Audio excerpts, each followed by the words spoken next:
Bible గ్రంథంలో అగ్నిని గూర్చిన కొన్ని ప్రస్తావనలు మనం చూస్తాం. ఫైర్, అగ్నిని గూర్చి కొన్ని ప్రస్తావనలు. దేవుడు కూడా తను గూర్చి తాను అగ్నితో పోల్చుకున్నాడు, ఆయన దహించే అగ్ని అని. ఇక్కడ మన పుల్పిట్ మీద కూడా వ్రాయబడిన మాట ఏంటంటే, is not my word like a fire అని. నా మాట అగ్ని వంటిది కాదా? దేవుని మాట అగ్ని వంటిదని దేవుడు సెలవిస్తున్నాడు. చూడండి, అగ్నితో ఎవరు ఆటలాడకూడదు. అగ్నితో ఆటలాడితే ఏమవుతుంది? అగ్ని మనల్ని కాల్చేస్తుంది కదా. Do not play with fire. If you play with fire, the fire will burn you. అగ్ని మనల్ని కాల్చేస్తుంది. అగ్నితో మనం ఆటలు ఆడకూడదు. కొంతమంది దేవుని వద్దకు వస్తారు కానీ దేవునితో ఆటలు ఆడుకోవచ్చు అనుకుంటారు. అగ్నిని ఒళ్ళో పెట్టుకొని ఆటలాడుకుంటే ఏమవుతుందండి? ఒక బాల్ ఆఫ్ ఫైర్ ఉందనుకోండి, దాన్ని ఇలా అలా ఆడదాము, అలా ఇలా చేద్దామని కొంతమంది మ్యాజిక్ చేస్తూ ఉంటారు. అలాంటి వారు అగ్నితో కూడా కొన్ని ఆటలు ఆడుతూ ఉంటారు. వాళ్ళని చూసి సరిగ్గా ట్రైనింగ్ లేని వారు ముచ్చట పడిపోయి మేము కూడా చేసేస్తాంలే, మేము కూడా అగ్నితో ఆటలు ఆడదాంలే, కొంచెం కాలక్షేపం చేద్దాము అని అనుకుంటే అగ్నితో ఎక్స్పెరిమెంట్స్ చేశారంటే అగ్ని ఖచ్చితంగా కాల్చేస్తుంది. దేవుడు తన్ను తాను దేవుని మాటను దహించు అగ్నితో పోల్చాడు. ఉదయకాల సమయంలో బైబిల్ గ్రంథంలో నుండి అగ్నిని గూర్చిన కొన్ని ప్రస్తావనలు, బైబిల్ గ్రంథంలో దేవుని భక్తులు ఎదుర్కొన్న కొన్ని సంఘటనలు, ప్రాముఖ్యంగా అగ్నికి సంబంధించినవి, వాటిని ధ్యానం చేస్తూ దేవుని బిడ్డలంగా మనము కొన్ని శ్రేష్టమైన పాఠాలు నేర్చుకుందాం. మొదటగా మలాకీ గ్రంథము 3వ అధ్యాయము 3వ వచనాన్ని చదువుకుందాం. మలాకీ గ్రంథము 3వ అధ్యాయము 3వ వచనం. వెండిని శోధించి నిర్మలము చేయువాడైనట్లు కూర్చుని ఉండును. లేవీయులు నీతిని అనుసరించి యెహోవాకు నైవేద్యములు చేయునట్లు వెండి బంగారములను నిర్మలము చేయు రీతిని, వెండి బంగారములను నిర్మలము చేయు రీతిని ఆయన వారిని నిర్మలులను చేయును. ఆయన వారిని నిర్మలులను చేయును. ఆ పైన 2వ వచనంలో, అయితే ఆయన వచ్చు దినమును ఎవరు సహింపగలరు? ఆయన అగుపడగా ఎవరు ఓర్వగలరు? ఆయన కంసాలి అగ్ని వంటివాడు, చాకలివాని సబ్బు వంటివాడు. ఆయన అగ్ని వంటివాడు, సబ్బు వంటివాడు అని 2 మాటలు. అగ్ని చాలా ప్రయోజనాన్ని కూడా చేకూరుస్తుంది. కారణం ఏంటంటే, వెండి కానీ బంగారు కానీ దాన్ని రిఫైన్ చేయాలంటే, ప్యూరిఫై చేయాలంటే, కొన్నిసార్లు పాత బంగారం మనం మార్చుకోవాలనుకుంటాం. పాత బంగారం మార్చుకోవాలనుకున్నప్పుడు కంసాలి వానికి ఇచ్చినప్పుడు, ఆయన అగ్నిలో నుండి దాన్ని పంపించినప్పుడు దానిలో ఉన్న మస్టు, మలినం, మురికి, నల్లని పదార్థాలు ఏమన్నా ఉంటే అవన్నీ బయటకు వచ్చేస్తాయి. తిరిగి ఆ సువర్ణం, ఆ బంగారం లేకపోతే వెండి చక్కగా దగదగ మెరిసిపోతూ ఉంటుంది. దేవుడు తన్ను తాను కంసాలి వాని అగ్నితో పోల్చుకున్నాడు. అంటే అర్థం ఏంటంటే, నిన్ను నన్ను శుద్ధి చేసేవాడు ఆయన. నిన్న స్నానం చేసామని ఇవాళ స్నానం చేయని వారు ఎవరైనా ఉన్నారా? నిన్న పళ్ళు తోముకున్నాం కదా, నేను 1 గంట సేపు తోమానండి, ఈరోజు నేను బ్రష్ చేసుకోవాల్సిన అవసరం లేదు అనుకున్న వారు ఎవరైనా ఉన్నారా? నిన్న బట్టలు బాగా ఉతికానండి, వాషింగ్ మెషిన్లో వేసి 2 సార్లు వేసేసాను ఒకే డ్రెస్ని, ఈరోజు అంతా వేసుకున్న తర్వాత ఇంకా మళ్ళీ అది వాష్ చేయకపోయినా పర్వాలేదు అని ఎవరైనా అనుకుంటామా? ఈ క్లెన్సింగ్ అనేది it should be a continuous process. విశ్వాస జీవితంలో కూడా శుద్ధి చేయబడడం అనేది ప్రతి దినము చేయబడుతూనే ఉండాలి. అదొక దినచర్యలో భాగంగా మారాలి. దేవుడు కూడా తనకు ఎవరు దగ్గర అవుతారో, తనకెవరు సమీపంగా వస్తారో, తనని ఎవరు తమ జీవితంలో కోరుకుంటారో, దేవుని సన్నిధిని ఎవరు బాగా ఆశ్రయిస్తారో వారిని దేవుడు అనుకుంటాడు, నా దగ్గరుండే వాళ్ళు పర్ఫెక్ట్గా ఉండాలని నేను కోరుకుంటున్నాను. నేను పరిపూర్ణుడనై ఉన్న ప్రకారము మీరు కూడా పరిపూర్ణులై ఉండడని దేవుని గ్రంథం సెలవిస్తుంది. Be perfect just as your father in heaven is perfect. పరలోకమందున్న మీ తండ్రి ఎలా పరిపూర్ణుడో నీవు నేను కూడా పరిపూర్ణంగా ఉండాలని దేవుడు కోరుకుంటున్నాడు. మంచి తల్లిదండ్రులు ఎవరైనా సరే, నీతిగా భక్తిగా బ్రతుకుతున్న తల్లిదండ్రులు ఎవరైనా సరే, వారి బిడ్డలు తమ మార్గంలోనే నడవాలని కోరుకుంటారు. అదే ఒక తండ్రి గజ దొంగ అనుకోండి, ఆ తండ్రి కూడా కుమారునికి ట్రైనింగ్ ఇస్తాడు. ఏమనంటే, దొంగతనాలు ఎలా చేయాలి, ఎలాగా మరి కూనీలు చేయాలి, లేకపోతే ఎలా ఈజీగా మరి ఇతరుల దగ్గర ఉన్న వస్తువులను తీసేసుకోవాలి, దొంగిలించాలని చాలా టిప్స్ ట్రిక్స్ నేర్పిస్తూ ఉంటాడేమో. మన పరలోకపు తండ్రి పరిపూర్ణుడు, మన పరలోకపు తండ్రి పరిశుద్ధుడు. ఆయనలో ఏ దోషం లేదు, ఆయనలో ఏ కల్మషం లేదు, ఏ పాపము లేదు. ఆయన మన నుండి కోరుకుంటుంది కూడా ఏంటంటే, మనము పరిపూర్ణులుగా ఉండాలి. పరిపూర్ణులుగా ఉండాలంటే ఏమవ్వాలి? ఫస్ట్ పాపం పోవాలి. పాపం పోవాలంటే దేవుని అగ్ని ద్వారా ఎవరైతే కాల్చబడతారో, when we are cleansed with God's fire, పరిశుద్ధ అగ్ని ద్వారా ఎవరు కాల్చబడతారో వారి జీవితంలో ఉన్న పాపమును దేవుడు కడుగుతూ ఉంటాడు. నేను ఎప్పుడో కడుక్కున్నానండి దేవుని సన్నిధిలో నా ప్రతి పాపాన్ని అంటే కుదరదు. ప్రతి దినము మనం దేవుని సన్నిధికి వచ్చినప్పుడు ఆయన అడుగుతూ ఉండాలి, ప్రభువా నన్ను కడుగు, నన్ను పరిశుద్ధపరచు. అంత మాత్రమే కాదు, చాకలి వాని సబ్బు వంటి వాడని కూడా వ్రాయబడింది. సోప్ మనందరి ఇళ్లలో ఉంటుంది కదండి. కిడ్స్కి ఏమో కిడ్స్ సోప్స్ వాడతాం, పిల్లల సోపులు వాడతాం, మనకేమో పెద్దల సోపులు వాడతాం, బట్టలకి బట్టల సోపులు వాడతాం, గిన్నెలు కడగడానికి దానికి సెపరేట్ సోప్ ఉంటుంది, కానీ దేనికి సంబంధించిన సోపు దానికి ఉంటుంది. అయితే మనిషి హృదయాన్ని కడిగే సోప్ ఏంటంటే దేవుని వాక్యమే. God's word is like a soap that cleanses your heart. God is like a soap that cleanses your heart. దేవుడే నిన్ను నన్ను కడిగే చాకలివాని సబ్బు. ఆయన వాక్యము మనల్ని శుద్ధి చేసేది అని దేవుని గ్రంథంలో మనం గమనిస్తున్నాం. బైబిల్ గ్రంథంలో షద్రక్, మెషక్, అబేద్నెగోలని ముగ్గురు యవనస్తులు మనం చూస్తాం. బబులోను దేశంలో వారు చెరకు తీసుకొని పోబడ్డారంటే వారు యాక్చువల్గా దేవుని ప్రజలే. అయితే బబులోను రాజైన నెబుకద్నెజరు దేవుని ప్రజల మీదకి దండెత్తి వచ్చి వారందరినీ పట్టుకొని వారిలో ఉన్న బెస్ట్ పీపుల్ని, ఎవరైనా సరే శత్రురాజులు వచ్చినప్పుడు వారు ఒకవేళ ఆ దేశాన్ని, ఆ ప్రాంతాన్ని ముట్టడి వేసి జయించిన తర్వాత అక్కడ ఉన్న బెస్టే తీసుకెళ్తారు. ముసలోళ్ళని ముతకోళ్ళని పట్టుకెళ్ళరు, ఎందుకంటే ముసలోళ్ళని తీసుకెళ్ళినా వారికి ఏం ఉపయోగం ఉంటుంది. So they will select the cream అనమాట. బెస్ట్ ఎవరు ఉన్నారు అంటే బలమైన యవనస్తులు, వయసులో ఉన్నవారు, పురుషులు, వారిని తీసుకొని వెళ్తూ ఉంటారు. సో అదే క్రమంలో బబులోను రాజైన నెబుకద్నెజరు దానియేలు, షద్రక్, మెషక్, అబేద్నెగో అనే నలుగురు యవనస్తులను, వారితో పాటు ఇంకా చాలామంది వెళ్ళారు. కానీ దానియేలు గ్రంథంలో ఈ నలుగురు గురించిన ప్రస్తావన, వారి జీవితంలో జరిగిన సంఘటనల గురించి పరిశుద్ధాత్మ దేవుడు వ్రాయించారు. సో షద్రక్, మెషక్, అబేద్నెగో అనే ముగ్గురు యవనస్తులను కూడా బబులోను రాజు చెరపట్టి తీసుకొని వెళ్ళినట్లు చూస్తాం. తీసుకొని వెళ్ళిన తర్వాత రాజు ఒక బంగారు ప్రతిమను నిలబెట్టించి ఒక ఆజ్ఞ జారీ చేస్తాడు. అదేంటంటే ఈ బంగారు ప్రతిమకు నా దేశంలో, నా సామ్రాజ్యంలో ఉన్న వారందరూ మ్రొక్కాలి. This is a common law, this is a common rule. ఇది గవర్నమెంట్ వారు విధిస్తున్న ఆజ్ఞ, రాజుగా నేను విధిస్తున్న ఆజ్ఞ. మీరు నా ఆజ్ఞను శిరసా వహించాలి. ఒకవేళ నా ఆజ్ఞను శిరసా వహించకపోతే మిమ్మల్ని నేను మండుచున్న వేడిమి గల అగ్నిగుండంలో పడేస్తాను అనే ఒక ఆజ్ఞను రాజు విధించినట్లు చూస్తాం. గవర్నమెంట్ ఆజ్ఞ విధిస్తే దాన్ని ధిక్కరించడానికి ఎవరికైనా ధైర్యం ఉంటుందా? ప్రైమ్ మినిస్టర్, చీఫ్ మినిస్టర్, రాజుగారు ఆజ్ఞ విధించారంటే, రాజుగారు శిక్ష కూడా ముందే చెప్పేశాడంటే మనకి ముందు మన ప్రాణం కాపాడుకోవాలని ఉంటుంది, అంతే కదండి.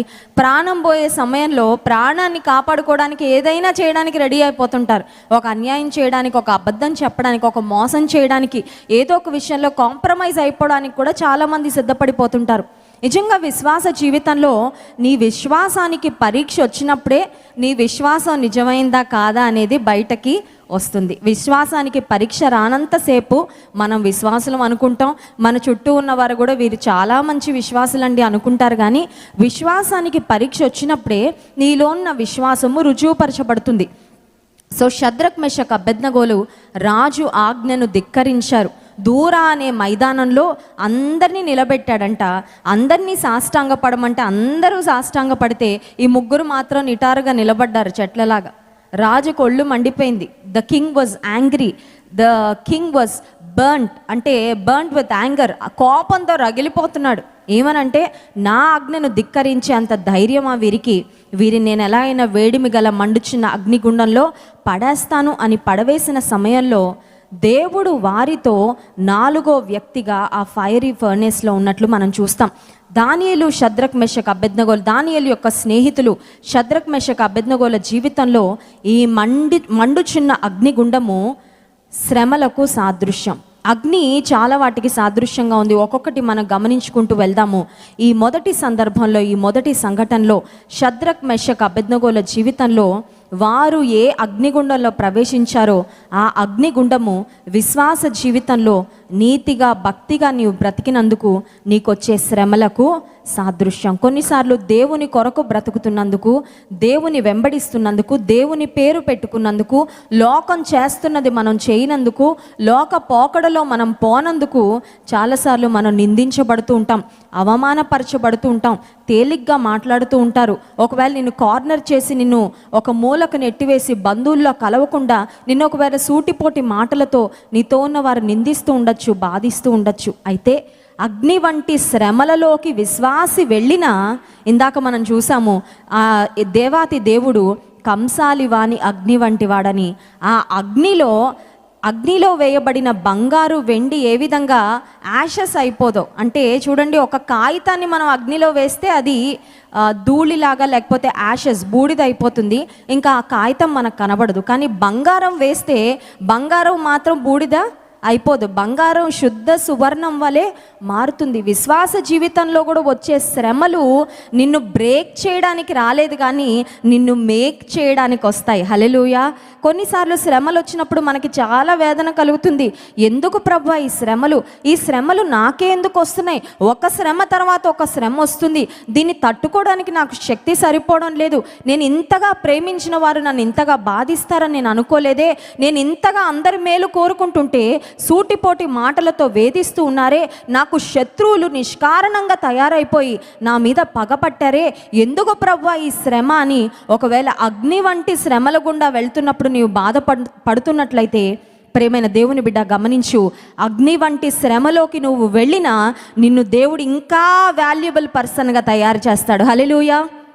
నిజానికి ఈ లోకంలో మనం సంపాదించే ఏ ఆస్తిపాస్తులు కూడా మనల్ని విలువైన వ్యక్తిగా చేయవండి. ఒకవేళ లోకం దృష్టిలో పలానా వారు లక్షాధికారులండి, పలానా వారు కోటీశ్వరులండి, పలానా వారికి అంత ఆస్తుంది, ఈ కారులో తిరుగుతారు, లేకపోతే ఇలాంటి బంగ్లాలో ఉంటారని ఒకవేళ లోక సంబంధమైన వ్యక్తులు నీకున్న ఆస్తిపాస్తులను బట్టి నీకు ఒక లేబుల్ వేస్తారేమో. కానీ దేవుని దృష్టిలో నీవు విలువైన వ్యక్తివి, ఘనమైన వ్యక్తివి ఎప్పుడవుతావంటే నీ విశ్వాస జీవితంలో దేవునితో నీకున్న సంబంధం అంతకంతకు ఎక్కువైనప్పుడు, విశ్వాసంలో నువ్వు దినదినాభివృద్ధి చెందుతూ ఉన్నప్పుడు, దీనత్వంలో దినదినమును పెరుగుతూ ఉన్నప్పుడు, వినయములో విధేయతలో అన్ని విషయాలు నువ్వు ఎదుగుతున్నప్పుడు దేవుని దృష్టిలో నువ్వు మిక్కిలి విలువైన వ్యక్తిగా మార్చబడతాం. మనం ఎవ్వరం కూడా మన ఇంట్లో బంగారాన్ని కానీ ఒకవేళ అమెరికన్ డైమండ్స్ అంటారు, అలాంటి డైమండ్స్ ఏమన్నా ఉన్నా వాటిని చాలా జాగ్రత్తగా బీరువాలో దాచిపెట్టుకుంటాం. తాళం వేస్తాం, తాళం వేసాక గట్టిగా వేసానా లేదా తాళం అని చెక్కింగ్ కూడా చేసుకుంటారు కదండి. స్త్రీలకు బాగా తెలుసు అది. విలువైన బంగారాన్ని చాలా జాగ్రత్తగా దాచిపెట్టుకుంటాం, చాలా అపురూపంగా చూసుకుంటాం. ఇంట్లో ఉంటే దొంగల బారిన పడిపోతుందేమో అని లాకర్లో పెట్టేస్తూ ఉంటాం. ఏదైనా ఫంక్షన్ రాగానే చాలా జాగ్రత్తగా తెచ్చుకొని దాన్ని ధరించుకొని అందరికీ ఆడంబరంగా చూపించుకోవాలనుకుంటాం. దేవుడు కూడా నిన్ను ఒక విలువైన ఆభరణం వలె ఆయన సిద్ధపరచాలనుకుంటున్నాడు. నిన్నొక పనికి మాలిన పనికిరాని రాయి వలె ఆయన ఉండాలని కోరుకోవడం లేదు, కానీ ఒక విలువైన ముత్యము వలె ఆయన తయారు చేయాలని కోరుకుంటున్నాడు. హల్లెలూయా. ఒక విలువైన ముత్యము వలె నీవు నేను తయారు చేయబడాలంటే, ఒక విలువైన వజ్రం వలె నీవు నేను మారాలంటే శిల్పి చేతిలో చెక్కబడాలి. కంసాలి వాని చేతిలోకి బంగారం వెళ్ళినప్పుడే శుద్ధి చేయబడుతుంది, కానీ ఆ బంగారం భూమి లోపల ఉన్నప్పుడు అది ఎలాగుందో అలాగే ఉంటే దానివల్ల ఎవరికి ప్రయోజనం ఉండదు. సో విశ్వాస జీవితంలో మనకొచ్చే శ్రమలు మనల్ని ఇంకా శుద్ధి చేయడానికి వస్తాయి. శ్రమలలో ఎందుకు వచ్చిందని ఏడవడం మానే, నాకే ఎందుకు వచ్చిందని ఏడవడం మానే, శ్రమలలో కృంగిపోవడం మానే. శ్రమలలో నీవు నేను చేయాల్సిన ప్రార్థన ఏంటో తెలుసా? ఆనాడు షద్రక్ మెషక్ అబేద్నెగోలకు అగ్నిగుండంలో 4వ వ్యక్తిగా నీవెలా వచ్చావో ప్రభా, ఈ శ్రమలో నాతో పాటు నువ్వు ఉండు. ఆ శ్రమ ఆ రాజుకి కోపం వచ్చంట. రాజు అంటాడు, మీరు సాష్టాంగ నమస్కారం చేస్తే ఈ విగ్రహానికి మిమ్మల్ని నేను విడిచిపెట్టేస్తానంటే వాళ్ళు అంటారు, రాజా నీకు ప్రత్యుత్తరం ఇవ్వవలనన్న చింత మాకు లేదు. అసలు భయం లేనట్టు మాట్లాడతారు. రాజుకి ఇంకా కోపం ఎక్కువైపోయి ఆ అగ్నిగుండాన్ని 7 అంతలు వేడిమిగా చేసినట్లు గమనిస్తున్నాం. 7 అంతల వేడిమి గల అగ్నిగుండం, దాన్ని చూస్తేనే చాలా భయంకరంగా ఉంది. దాని దగ్గరకు వెళ్తుంటేనే can we feel the heat? అగ్నిగుండం యొక్క వేడి మనం ఫీల్ చేయగలమా లేదా? భోగి మంటలు కొంతమంది వేసుకుంటా ఉంటారా, అది వాళ్ళు వేసుకున్నప్పుడు మనం అదే వీధిలో నడుచుకుంటూ వెళ్తుంటే మనకు ఆ వేడి తగులుతుందా లేదా? ఇది మామూలుది కాదు, 3 వ్యక్తులు కాదు, ఇంకా చాలామంది పట్టగలిగే అంత పెద్ద అగ్ని గుండం. దాని వేడిని కూడా 7 అంతలు పెంచాడంట రాజు. రాజు అనుకున్నాడు, నేను చెలరేగిపోతాను, ఇంకా నాకున్న కోపం అంతా వీరి మీద చూపిస్తాను, వీరు అప్పటికైనా తగ్గుతారేమో అనుకున్నారు. కానీ ఈ 3 యవనస్తులు మాత్రం అన్కాంప్రమైజింగ్గా దేవుని కొరకు నిలబడ్డారు. శ్రమలు వచ్చినా సరే ప్రభు కొరకే నిలబడతాము, ప్రభుతోనే ఉంటాం, కానీ ప్రభువుని మాత్రం మేము విడిచి పెట్టము. ఒకవేళ రానున్న దినాల్లో ప్రపంచ పరిస్థితులు మారి, గవర్నమెంట్ పరిస్థితులు మారి మందిరానికి వెళ్తే మీ కాళ్ళు ఇరక్కొడతా ఉన్నారనుకోండి, ఎంతమంది వస్తారు మందిరానికి? ఒకవేళ మందిరానికి వెళ్తే మిమ్మల్ని జైల్లో వేస్తాము అని ఒకవేళ అంటే, మన భారతదేశంలో మత స్వేచ్ఛ, మత స్వాతంత్రం ఉంది. కానీ ఒకవేళ క్రీస్తు కొరకు హింసనైనా నిందనైనా అనుభవించాల్సిన పరిస్థితులు వస్తే నీ ప్రాణాన్ని దేవుని కొరకు పెట్టడానికి నీవు సిద్ధమా? ఎందుకు ఈ మాట అడుగుతున్నానంటే, చాలాసార్లు మనం కంఫర్టబుల్ భక్తి చేస్తూ ఉంటాం కదండి. అన్నీ బాగున్నంతసేపు భక్తి బాగానే చేస్తాం, కానీ దేవుని వెంబడిస్తున్నందుకు ఏమైనా కష్టాలు స్టార్ట్ అయితే, ఒకవేళ యేసయ్య పేరు పెట్టుకున్నందుకు ఏదైనా శ్రమలు వస్తుంటే చిన్నగా విశ్వాసంలోంచి కొంతమంది వెనక్కి జారిపోతూ ఉంటారు. విశ్వాస జీవితంలో నీకు నాకు వచ్చే శ్రమలు మనల్ని ఇంకా స్థిరమైన బలమైన విశ్వాసులుగా చేయడానికి మాత్రమే వచ్చాయని మనం గుర్తుపెట్టుకోవాలి. రెండవదిగా మనం గమనించినట్లయితే ఆదికాండం 19వ అధ్యాయము 24-25 వచనాల్లో మరొక సంఘటన మనం చూస్తున్నాం. ఆదికాండం 19వ అధ్యాయము 24-25 వచనాలు. అప్పుడు యెహోవా సొదొమ మీదను గొమొర్రా మీదను యెహోవా యొద్ద నుండి గంధకమును అగ్నిని ఆకాశము నుండి కురిపించి ఆ పట్టణములను ఆ మైదానం అంతటిని ఆ పట్టణములో నివసించిన వారినందరినీ నేల మొలకలను నాశనము చేసెను. ఆకాశము నుండి అగ్ని దిగిన ఒక సంఘటన, ఆకాశము నుండి దేవుడు అగ్నిని పంపించిన సంఘటన. ఈ అగ్నిని దేవుడు ఎందుకు పంపించాడంటే, ఎగ్జాక్ట్గా నెబుకద్నెజరు రాజు తన మాటను ధిక్కరించిన వారిని చంపడానికి ఎలా అగ్నిని సిద్ధపరిచాడో, ఇక్కడ కూడా దేవాతి దేవుడు తన ఆజ్ఞను ధిక్కరించి ఇష్టానుసారంగా పాపంలో బ్రతుకుతూ పాపంలో ఆనందిస్తూ ఉన్న సొదొమ గొమొర్రా పట్టణ ప్రజల మీదకి తన కోపాన్ని, తన ఉగ్రతను అగ్ని గంధకాల రూపంలో ఆకాశం నుండి పంపించినట్లు మనం గమనిస్తున్నాం. సొదొమ గొమొర్రా ప్రాంతం మీదకి దేవుడు ఉగ్రతను పంపించడానికి ముందు దేవుడు చాలా జాగ్రత్తగా ఆలోచించాడు. దేవుడు ఏ పని కూడా అనాలోచితంగా చేయడు. కొన్నిసార్లు చూడండి, మనం కొన్ని మాటలు మాట్లాడేసి ఎందుకు మాట్లాడానబ్బా అని బాధపడుతూ ఉంటాం కదండి. కొన్ని పనులు మనం చేసేసాక అక్కడికి వెళ్లకుండా ఉండాల్సిందే, వారితో మాట్లాడకుండా ఉండాల్సిందే, వారితో స్నేహం చేయకుండా ఉండాల్సిందే, ఈ మాట చెప్పకుండా ఉండాల్సిందే, కోపపడకుండా ఉండాల్సిందే అని కొన్నిసార్లు మనం చేసేసిన తర్వాత ఆలోచించుకుంటూ ఉంటాం. కానీ దేవుడు ఎప్పుడు ఏ పని చేసినా ఆయన పర్ఫెక్ట్గానే చేస్తారు. బైబిల్ గ్రంథం సెలవిస్తుంది, దేవుని మార్గాలంట హిజ్ వేస్ ఆర్ పర్ఫెక్ట్. దేవుని మార్గాలు పరిపూర్ణమైన మార్గాలు. ఆయన చేసే కార్యాలు పరిపూర్ణమైన కార్యాలే. ఆయన ఏ కార్యం చేసినా దాని గురించి మళ్ళీ రిగ్రెట్ అయ్యే పరిస్థితులు ఉండవు.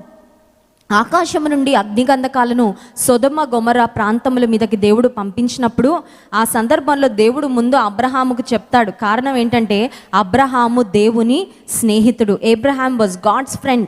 దేవుడు చాలా చక్కగా అబ్రహాముతో మాట్లాడుతూ ఉండేవాడు. అంటే అబ్రహాము ఎంత యథార్థవంతుడుగా, ఎంత నీతిపరుడుగా, భక్తిపరుడుగా ఉంటే దేవుని యొక్క స్నేహాన్ని సంపాదించుకున్నాడో మనం ఆలోచించాలి. దేవుడు అబ్రహాముకి ఎందుకు చెప్పాడంటే, అబ్రహాము యొక్క బంధువైన లోతు కుటుంబం అక్కడ సెటిల్ అయింది. అందుకని దేవుడు అనుకున్నాడు, నేను చెప్పకుండా అబ్రహాముకు సొదొమ గొమొర్రాల మీదకి అగ్నిగంధకాలు పంపిస్తే తన కజిన్, తన యొక్క బంధువైన లోతు కుటుంబం కూడా అగ్నిగంధకాల్లో కాలిపోతే అబ్రహాం బాధపడతాడేమో.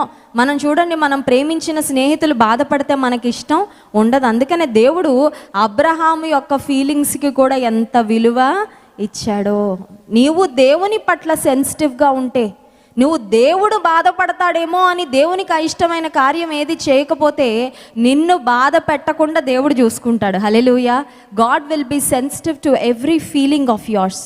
దేవుడు అబ్రహాంతో చెప్పాడంట, సొదొమ గొమొర్రా ప్రాంతం మీదకి నేను అగ్నిగంధకాలను పంపించి ఆ ప్రాంతాన్ని నాశనం చేయబోతున్నాను అని చెప్పినప్పుడు అబ్రహాము అక్కడున్న ప్రజల కొరకు విజ్ఞాపన చేయడం ప్రారంభించాడు. బేరం ఆడుతున్నాడు. అయ్యా, ఒక 50 మంది నీతిమంతులుంటే ఆ ప్రాంతాన్ని నువ్వు స్పేర్ చేయి ప్లీజ్, అగ్నిగంధకాలు పంపించి ఆ ప్రాంతాన్ని నాశనము చేయకు. అబ్రహాంలో ఉన్న ఎంత మంచి మనసు అంటే, స్వార్థం లేదండి. లోతు అతని కుటుంబాన్ని ఒకటే రక్షించు ప్రభువా అని అడగట్ల అబ్రహాము. నా వారు, నా బంధువులు బాగుంటే చాలా అనుకోవట్లేదు, అందరూ బాగుండాలని కోరుకున్న వ్యక్తి అబ్రహాము. అయితే 50 మంది నీతిమంతులు ఉంటే నువ్వు ఆ ప్రాంతాన్ని విడిచిపెట్టయ్యా, స్పేర్ చేయయ్యా అని బ్రతిమలాడితే అక్కడ 50 మంది నీతిమంతులు కూడా లేరు. నిజానికి ఆ ప్రాంతంలో నీతిమంతులు ఎవ్వరూ లేరు. ఒక మాటలో చెప్పాలంటే లోతు ఒక్కడే నీతిమంతుడు. అతని కుటుంబం కూడా భర్త యొక్క ప్రభావం, భర్త భక్తి యొక్క ప్రభావం కూడా వారి మీద పెద్దగా పడలేదనే మనం చెప్పుకోవాలి. ఆ తర్వాత మనం గమనించినట్లయితే దేవదూతలు వచ్చి లోతును, అతని భార్యను, అతని 2 కుమార్తెలను చేతులు పట్టుకొని బలవంతంగా సొదొమ గొమొర్రా ప్రాంతం నుండి బయటకు తీసుకొస్తారు. బైబిల్ గ్రంథంలో వివరాలన్నీ వ్రాయబడలేదు, కానీ లోతుకు కుమారులు కూడా ఉన్నారు, కానీ ఆ కుమారులు మాత్రం రాలేదు.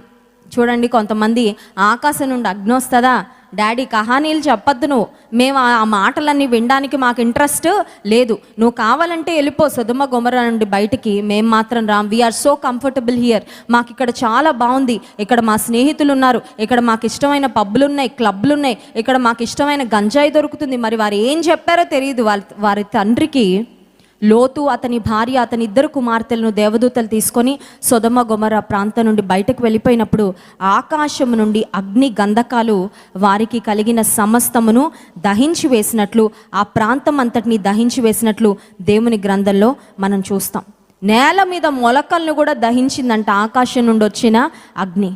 ఒక్కసారి ఊహించుకుంటే లోతు ఆ ప్రాంతానికి వెళ్ళినప్పుడు చాలా ఎక్స్పెక్టేషన్తో వెళ్ళాడు.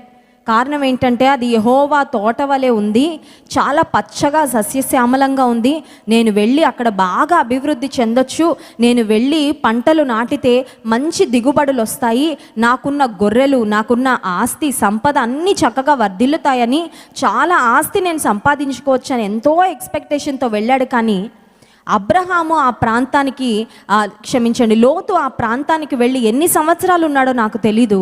అన్ని సంవత్సరాలలో తను ప్రతిరోజు కష్టపడి సంపాదించిన ఆస్తంతా సడన్గా వన్ ఫైన్ డే ఆకాశం నుండి అగ్నిగంధకాలు వచ్చినప్పుడు మొత్తము నాశనము అయిపోయింది. ఆఖరికి ఏం మిగిలింది? కట్టు బట్టలతో లోతు, అతని భార్య, 2 కుమార్తెలు ఉన్నారు. భార్య కూడా వెనక్కి తిరిగి ఉప్పు స్తంభం అయిపోయింది. భార్య కూడా మిగలలేదు. ఎందుకు ఈ మాటలు చెప్తున్నానంటే, నీ జీవితంలో ఏది శాశ్వతమైనదో నీకు గ్రహింపు వచ్చిందా? What is permanent in this world? ఈ లోకంలో ఏది శాశ్వతమైనది? ఈ లోకంలో ఏది నీతో పాటు వస్తుంది? దేనికి నువ్వు ప్రాధాన్యత ఇస్తున్నావు? దేనికోసం ప్రాకులాడుతున్నావు? దేనికోసం ఆరాటపడుతున్నావు? దేనికోసం భక్తిని నువ్వు ప్రక్కన పెట్టేస్తున్నావు? చూడండి, కొంతమంది లోక సంబంధమైన ఆస్తిపాస్తులు సంపాదించుకోవడానికి దేవుని సన్నిధిని నెగ్లెక్ట్ చేసేస్తూ ఉంటారు. ఆదివారం దేవుని మందిరానికి రారు. ఎందుకు రావడం లేదండి అంటే, మాకు ఆదివారం ఎక్కువ బేరాలు వస్తాయండి, ఆదివారం మా షాపు మరి ఎక్కువ మంది కస్టమర్స్ వస్తారు. ఒక సహోదరుడు ఉండేవాడు, ఆయన కారు డ్రైవింగ్ చేస్తూ ఉండేవాడు. అయితే ఆ సహోదరుడు ఒక మంచి కారు కొనుక్కున్న తర్వాత వచ్చి ప్రార్థన చేయించుకున్నాడు మా తండ్రి గారి దగ్గర. ప్రార్థన చేయించుకొని, అంకుల్ దేవుడు నాకు మంచి కారు ఇచ్చాడు, ట్రావెల్స్లో పెట్టి తిప్పుదాం అనుకుంటున్నాను, ప్రార్థన చేయండి అంటే మా నాన్నగారు ప్రార్థన చేశారు. అయిపోయిన తర్వాత కొన్ని రోజులకి ఆదివారం మందిరంలో కనబడట్లేదు ఇతను. ఒకరోజు అడిగారు, కారు కొనుక్కున్నానని చెప్పావయ్యా, ట్రావెల్ స్టార్ట్ చేశానని చెప్పావు, చాలా మంచిది, అయితే మందిరానికి ఎందుకు రావట్లేదు నువ్వంటే, అంకుల్ నాకు మంచి మంచి ఆఫర్స్ అన్నీ, మంచి ఖాతాలన్నీ ఆదివారం వస్తున్నాయి, ఎక్కువ దూరం వెళ్ళాల్సిన ప్రయాణాలన్నీ ఆదివారం వస్తున్నాయి, ఎక్కువ డబ్బు సంపాదించవచ్చు కదా అని నేను ఆదివారం వెళ్తూ ఉన్నాను అంకుల్ అంటే మా నాన్నగారు చెప్పారు, తప్పయ్యా, అది దేవుని మందిరాన్ని నువ్వు నెగ్లెక్ట్ చేయొద్దు. ఆ కారు నువ్వు కొనుక్కోవడానికి దేవుడు నీకు సహాయం చేశాడు, నీకు ఇచ్చిన ఆయుష్ దేవుడిచ్చాడు, నీకు ఇచ్చిన ఆరోగ్యం దేవుడిచ్చాడు, దేవుని సన్నిధిని నీవు నెగ్లెక్ట్ చేయొద్దని చెప్పినా ఆ వ్యక్తి పట్టించుకోలేదు. కొన్ని రోజుల తర్వాత ఒకసారి చాలా దిగాలుగా మా దగ్గరకు వచ్చి అతను చెప్పిన మాట ఏంటంటే, నా బిజినెస్ అంతా నష్టమైపోయి నా కారు కూడా నేను అమ్మేసుకున్నానండి అని చెప్పాడు. దేవుడు ఆశీర్వదించి ఒక కారు ఇస్తే నా కారు నా బిజినెస్ అని దేవుణ్ణి పక్కన పెట్టాడు. ఆ తర్వాత తను ఏమి సంపాదించుకున్నాడో అది కూడా ఒకరోజు పోగొట్టుకున్నాడు. ఎందుకు ఈ మాట చెప్తున్నానంటే, జ్ఞానం కలిగిన వారు ఏవి శాశ్వతమైనవో వాటి కొరకు తాపత్రయపడతారు, జ్ఞానం లేని వారు అశాశ్వతమైన వాటి కొరకు ప్రయాస పడతారు. ఆకాశము నుండి అగ్నిని దేవుడు పంపించాడు. ఆకాశము నుండి దిగిన అగ్ని దేవుని కోపాన్ని ఆ ప్రాంతం మీదకి దించింది. ఎందుకు ఈ మాట చెప్తున్నానంటే, దేవుడు దహించే అగ్ని, ఆయన దేన్ని దహిస్తాడంటే పాపాన్ని దహిస్తాడు. ఆయన పాపాన్ని మాత్రం టాలరేట్ చేయడు.